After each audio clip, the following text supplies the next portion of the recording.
అందంగా ఉండాలని ఏ భర్త కోరుకోరు చెప్పండి. భార్య అందాన్ని పొగడ్డం కూడా భర్త ధర్మమే. కానీ ఈయన కొంచెం డిఫరెంట్. ఆమె అందంపై ఉన్న పిచ్చి పరాకాష్ఠకు పోయి సాడిస్లా ప్రవర్తించాడు. భార్య ముక్కు అందంగా ఉందని ఆమె నిద్రలో ఉండగానే కొరుకు తిన్నాడు. ఈ దారుణ ఘటన వెస్ట్ బెంగాల్లోని నదియా జిల్లాలో చోటు చేసుకుంది.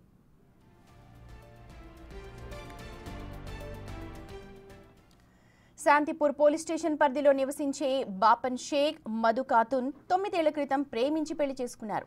వీరికి 8 ఏళ్ల కుమార్తె కూడా ఉంది. మధు ఖాతున్ అందంగా ఉందని, ముఖ్యంగా ఆమె ముక్కు గురించి చెబుతూ తరచూ పొగుడుతూ ఉండేవాడు బాపన్. ఇప్పుడు అదే ముక్కు ఆమెకు శాపంగా మారింది.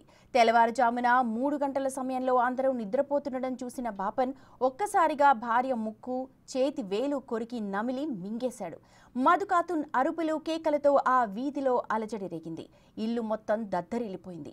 తీవ్ర రక్తస్రావం అవుతోన్న మధు ఖాతున్ను హాస్పిటల్కి తరలించి చికిత్స అందించారు.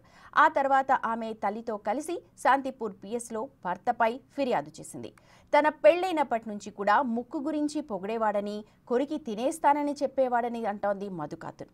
చివరికి అన్నంత పని చేశాడని వాపోతోంది.